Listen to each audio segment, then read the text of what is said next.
what's up YouTube? I'm going to do a quick video on my Supra, and I figured I've seen a lot of cost to build videos, especially with the Supra, and I figured I'm getting in on the interior now. I've ordered some more parts for my last update video, which if you guys want to see the whole car, go check that out. I'll put the link in the description. But anyways, I wanted to do a build video, how much it costs to build, particularly on the interior, because like I said, I have been getting into the interior lately. Ordered quite a few parts for it. So where I stand right now, I need the door panels, I need seats, I need the trunk carpet, I need the spare wheel, I need all the plastic where the spare wheel sits and the tools sit in the trunk. I need the gauges, climate control, radio, some of the vents, this left-hand drive only left panel. I need the glove box, airbag, other door panels, rear seats. You know, I just need a lot of stuff. Probably upgrade to the 97 and 98 3-spoke steering wheel. So that'll probably be my next purchase. But yeah, so what I have so far is, and basically the general rule of thumb with interior parts for Supras, or really any parts, is if the Japanese Supra, the JDM Supra, shares a part with the USDM Supra, it's probably going to be cheap. For instance, the seats are pretty cheap. Like the rear seats, I can get those for really cheap because they're the same as the Japanese one. The trunk, all the trunk parts are pretty, not that expensive because they're all the same as the Japanese spec. And I mean, the same with the doors. The door parts aren't too bad.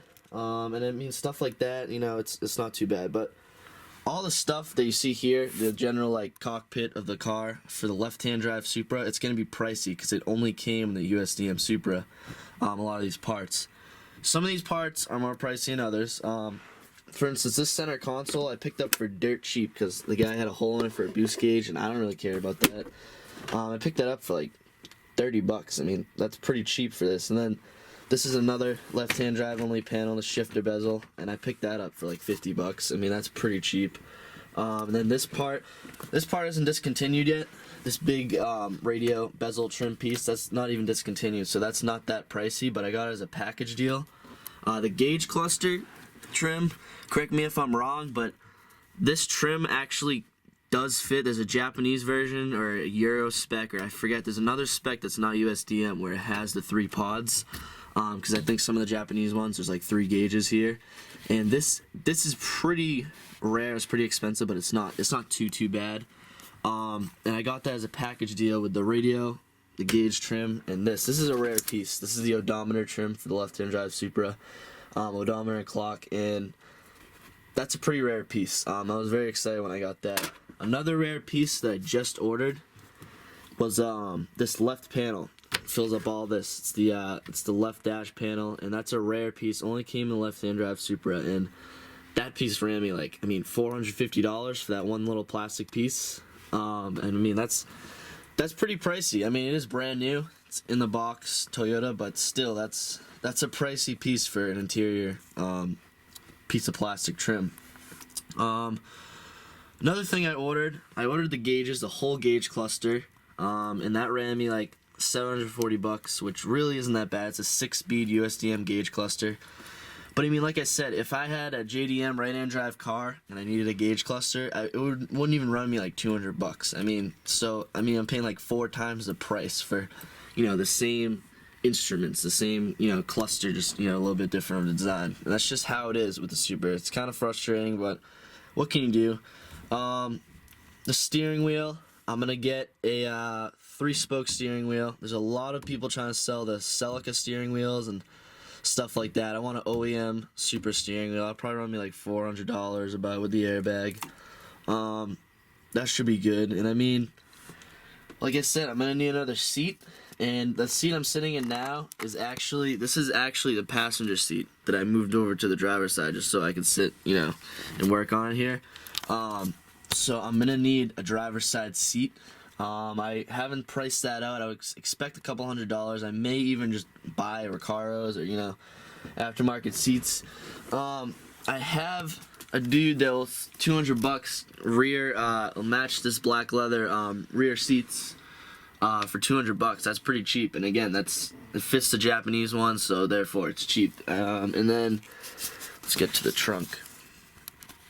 I also need the airbag. I can only find one on eBay, and it's like $400 or something. And the glove box is pretty cheap. Yeah, I mean, these a few hundred. I'm gonna have to spend a couple $100 just on these door trim panels. You have a door trim panel that goes all along here. Then you have another piece that goes up here and kind of matches with this when it's shut. Or it doesn't go all the way up here. It goes up to here, and then when it's shut, it's kind of like the whole cockpit look. Kind of leans up, and it's one of the reasons why I like the Supra is the cockpit design. But anyways, I'm gonna pop the trunk.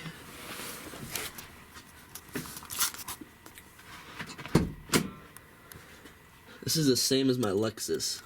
This whole mechanism right here. Just saying, it's pretty funny. I have a Lexus IS300, which I'm gonna make another video on later today, daily driver. But it's pretty cool having both cars. See, I gotta watch that. I don't want to fuck up my brand new spoiler. It's pretty cool having an IS300 and a Supra because they do share a lot of parts. I mean, the 3-spoke steering wheel is the same, aside from the button shifters on this Lexus. But I mean, just a lot of random stuff that's just the same. It's kind of funny. But anyways, this is what I'm dealing with the trunk.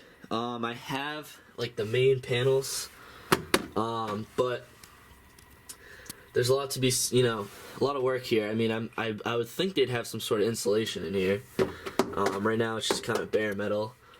I mean, I think there's a plastic piece that sits here where you can have your tools in it, and you have your spare tire right here, and then you basically have a trunk carpet, and then the back seats kind of line up to here, and then I need to get like a holder or something for the target top. And that's gonna be fun pricing all that out, but it shouldn't be too bad. I've already got some prices, and the reason why I say it shouldn't be too bad is because, like I said, these parts all the trunk parts fit from the Japanese spec Supra. They all fit in my USDM Supra, so it shouldn't be too bad. Yeah, I mean, that's pretty much all I have to say about the interior. If you guys have any other questions about the car, if you want me to do any other videos, like I said, it's not every day you get to see a Supra again fully restored. But yeah, if you guys want any other videos, feel free to comment. Definitely like, subscribe. As you can see, I came up with a couple videos last weekend, and I'm trying to come out with videos every weekend. I'm trying to, upload more and more videos. And yeah, make sure you subscribe because more videos coming your way. Thanks.